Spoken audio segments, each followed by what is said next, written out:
C'est une capitale scintillante qui s'apprête à accueillir le président français sur son sol. Les rues ainsi que les principales artères de la ville aux 7 collines ont bénéficié d'une toilette de grand jour. De l'aéroport international de Yaoundé-Simalène jusqu'à l'hôtel Hilton où sera logé l'hôte du Cameroun, ainsi que sur les tronçons qui mènent au club Yannick et à la résidence de France. Tous les nids de poules qui jonchaient la chaussée ont disparu. Enlevez-moi ça, dégagez-moi tout ça. La ville est en train de changer, la ville est en train de faire une mue. Il y a de la propreté. C'est cette propreté que nous souhaitons ensemble que cela soit effectif chaque jour.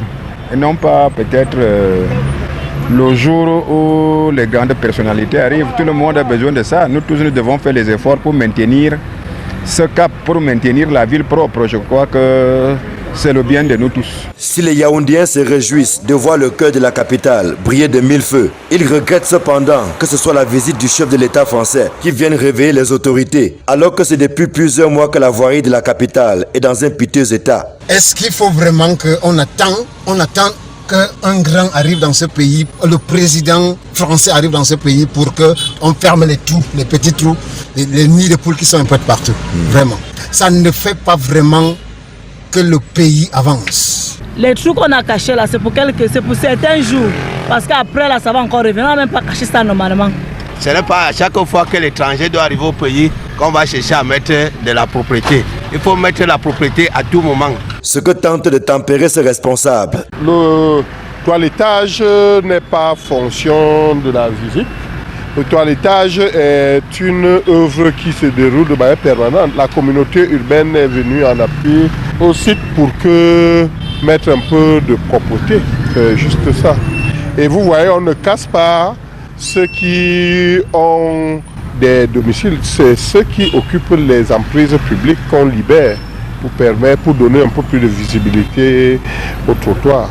Derrière le tableau plus ou moins reluisant que présente le centre-ville de Yaoundé, ainsi que les artères qu'emprunteront Emmanuel Macron et sa suite, se cachent beaucoup de pleurs et de douleurs. En effet, entre Feu Tongolo et le club Yannick, plusieurs commerces et même des clôtures des maisons d'habitation ont été démolis. La mairie de la ville qui hésitait depuis a profité de cette visite d'État pour passer à l'action. Je suis ici à Tongolo, pharmacie Tongolo, c'est mon village maternel, c'est le village de ma mère. Je suis la cousine directe de Yannick Noah. Et puis on vient nous casser, on casse même toute la maison, on ne nous demande même pas, on ne nous dit rien à propos. On vient la veille, à midi, on met la croix. Le lendemain à 8h, ils sont déjà là pour casser. On ne comprend pas, on ne nous laisse pas le temps.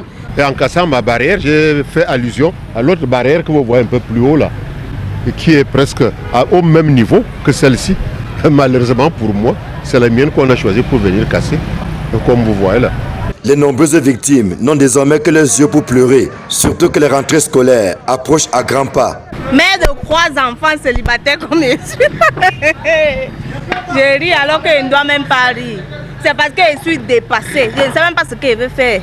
3 enfants comme je suis là. Voilà ce qui me donnait à manger. Les enfants m'ont battu à l'école comment?